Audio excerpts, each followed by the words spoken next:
ছেলে আমার মস্ত মানুষ, মস্ত অফিসার, মস্ত ফ্ল্যাটে যায় না দেখায় পার ওপার। নানান রকম জিনিস আর আসবাব দামি দামি, সবচেয়ে কম দামি ছিলাম একমাত্র আমি। ছেলের আমার প্রতি অগাধ সম্ভ্রম, আমার ঠিকানা তাই বৃদ্ধাশ্রম। আমার ব্যবহারের সেই আলমারি আর আয়না, ওসব নাকি বেশ পুরনো ফ্ল্যাটে রাখা যায় না। ওর বাবার ছবি ঘড়ি ছড়ি বিদায় হলো তাড়াতাড়ি, ছেড়ে দিল কাকে খেলো পোষা বুড়ো ময়না। স্বামী স্ত্রী আর এলসিশিয়ান, জায়গা বড়ই কম, আমার ঠিকানা তাই বৃদ্ধাশ্রম। আমার ব্যবহারের সেই আলমারি আর আয়না, ওসব নাকি বেশ পুরনো ফ্ল্যাটে রাখা যায় না। ওর বাবার ছবি ঘড়ি ছড়ি বিদায় হলো তাড়াতাড়ি, ছেড়ে দিল কাকে খেলো পোষা বুড়ো ময়না। স্বামী স্ত্রী আর এলসিশিয়ান, জায়গা বড়ই কম, আমার ঠিকানা তাই বৃদ্ধাশ্রম। নিজে হাতে ভাত খেতে পারতো না কো খোকা, বলতাম আমি না থাকলে রে কি করবি বোকা। ঠোঁট ফুলিয়ে কাঁদতো খোকা আমার কথা শুনে, খোকা বোধহয় আর কাঁদে না, নেই বুঝি আর মনে। ছোটবেলায় স্বপ্ন দেখে উঠতো খোকা কেঁদে, দুহাত দিয়ে বুকের কাছে রেখে দিতাম বেঁধে। দুহাত আজও খোঁজে ভুলে যায় যে একদম, আমার ঠিকানা এখন বৃদ্ধাশ্রম। আমার ঠিকানা এখন বৃদ্ধাশ্রম। খোকারও হয়েছে ছেলে 2 বছর হলো, আর তো মাত্র বছর 25 ঠাকুর মুখ তোলো। 100 বছর বাঁচতে চাই এখন আমার সাধ, 25 বছর পরে খোকার হবে 59। আশ্রমের এই ঘরটা ছোট, জায়গা অনেক বেশি, খোকা আমি দুজনেতে থাকবো পাশাপাশি। এই দিনটার স্বপ্ন দেখি ভীষণ রকম, মুখোমুখি আমি খোকার বৃদ্ধাশ্রম। মুখোমুখি আমি খোকার বৃদ্ধাশ্রম। মুখোমুখি আমি খোকার বৃদ্ধাশ্রম।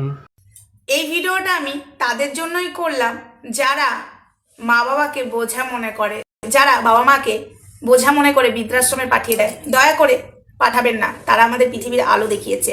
এবং প্রত্যেকটা মানুষকে বলবো, এবং বাড়ির বৌমাদেরকেও বলবো, বাড়ির মেয়েকেও বলবো, বাড়ির ছেলেকেও বলবো, যে মা বাবাকে বোঝা মনে করবেন না। যে যতই খারাপ হোক না কেন, হ্যাঁ তার সাথে দুটো ঝগড়া হতেই পারে, কথা কাটাকাটি হতেই পারে, তাই বলে যে তাকে বৃদ্ধাশ্রমে পাঠিয়ে দিতে হবে সেটা কিন্তু মানে নয়। বৃদ্ধাশ্রমে পাঠাবেন না। 2025-এর শেষে গিয়ে তো দেখতেই পেলেন মা বাবাদের বৃদ্ধাশ্রমে যেও কাগজপত্র কিছু মানুষ আনতে গেছিল, যারা মা বাবাদের বৃদ্ধাশ্রমে পাঠিয়ে দিয়েছিল। 2025-এ গিয়েও সেই মা বাবাদেরকে কিছু মানুষ বৃদ্ধাশ্রমে গিয়ে নিয়েও এসেছিল নিজেদের দরকারের জন্য কাগজপত্র। কিন্তু 2025-এর শেষে সেই বৃদ্ধাশ্রমের মা বাবারা খুব আনন্দ পেয়েছে যে আমাদেরও কদর আছে, আমাদের মা বাবাদের কাগজপত্র সব কিছু লেগেছে। কিন্তু তাই প্রত্যেকটা মানুষকে বলছি, বৃদ্ধাশ্রমে পাঠাবে না মা বাবাদেরকে। কেন পাঠাবে? যতই বোঝা হোক না কেন, তারা কখনো বোঝা হয় না। আপনাদের কাছে বোঝা হতে পারে, তাও বলছি যারা বৃদ্ধাশ্রমে পাঠাচ্ছেন, যতই বোঝা হোক না কেন আপনাদের কাছে, আপনাদেরকে বলছি, আমাদের কাছে কিন্তু মা বাবা বোঝা নয়। তো বলছি তাদেরকেই যে বৃদ্ধাশ্রমে পাঠাবেন না। মা বাবা কখনো বোঝা হয় না, ঠিক আছে? মা বাবা কখনো বোঝা হয় না, তারা পৃথিবীর আলো দেখিয়েছে। তাই মা বাবাদেরকে মাথার ওপরে রাখতে হয়। প্রত্যেকটা সন্তানদেরকে বললাম, আজ 2026 প্রথম 2026-এর 1 তারিখ জানুয়ারি, প্রথম বছরেই সবাইকে বলছি মা বাবাকে সম্মান করো, সবাই ভালো থেকো, সুস্থ থেকো। এই ভিডিওটা আমি 2026-এ দিলাম। কেন দিলাম বুঝতেই পারছো। 2026-এ থেকে মা বাবাদেরকে কেউ যারা ভাবছো বৃদ্ধাশ্রমে পাঠাবে, আর পাঠিও না, সেই চিন্তাধারা হাটিয়ে দাও মাথা থেকে। মা বাবা হলো বট গাছের মতো ছায়া, মা বাবা হলো ছাতা। যাদের মা বাবা নেই তারা বোঝে, আর যাদের মা বাবা আছে তাদের উদ্দেশ্যেই বলছি, প্লিজ মা বাবাকে বোঝা একদম ভেবো না। মা বাবা না থাকলে পৃথিবীর আলো দেখতাম কি করে? যতই খারাপ করুক সন্তানের সাথে, তাও বলবো মা বাবাকে কখনোই বোঝা ভাববে না। মা বাবাকে চেষ্টা করবে, যতটুকু পারার ততটুকুই চেষ্টা করবে, তোমাদের দ্বারাই যতটুকু হয়, ঠিক আছে? মা বাবা তো একটু সুখ চাই না, ছোটবেলা থেকে মানুষ করে, তারাও তো কষ্ট করে মানুষ করেছে আমাদেরকে, তাহলে তাদেরকে কেন আমরা সুখ দেবো না? তাই বলছি মা বাবাকে কখনোই বোঝা ভাববে না। তো সবাই ভালো থেকো, সুস্থ থেকো, আর আমার ভিডিওটা কেমন হয়েছে অবশ্যই আমাকে কমেন্টে জানিও। হরে কৃষ্ণ, রাধে রাধে, সবাইকে নতুন বছরের শুভেচ্ছা, happy new year. Happy new year আমার বলতে ভালো লাগে না, আমার মনে হয় নতুন বছরের শুভেচ্ছা বলাটাই ভালো। আর হরে কৃষ্ণ, রাধে রাধে, এই একটা নাম ছাড়া আর কি আছে? বাবা মা যে কতটা দামি, এই 2025-এর শেষে গিয়ে আশা করি প্রত্যেকটা মানুষ বুঝেছেন যে মা বাবা কতটা দামি। মা বাবার কাগজপত্রও ততটাই দামি। মা বাবাও যেমন দামি, মা বাবার কাগজপত্রও দামি। জানি না এরপরে হয়তো কিছু মানুষ যাদের চিন্তাধারা মা বাবা বোঝা, তাদের মা বাবাকে হয়তো বৃদ্ধাশ্রমে দিয়ে আসবে, আর কাগজপত্রগুলো মনে হয় রেখে দেবে সযত্নে। মা বাবাকে হয়তো যত্ন করবে না, কিন্তু তাদের কাগজপত্র যত্ন করবে। এটাও আমি বলে রাখলাম, মানুষের চিন্তাধারা তো আর চেঞ্জ হবে না যতই বলি না কেন। এরপরে দেখবে যারা মা বাবাদেরকে বোঝা পাবে না, এরপরে মা বাবাদের কাগজপত্র কিন্তু সযত্নে রেখে দেবে আর মা বাবাকে বার করে দেবে। এটা দেখে নিও, মিলিয়ে নিও। এই দিনও আমরা দেখতে চলেছি, কিন্তু ভগবানের কাছে প্রার্থনা করি এই দিন যেন দেখতে না হয়, কিন্তু হবে।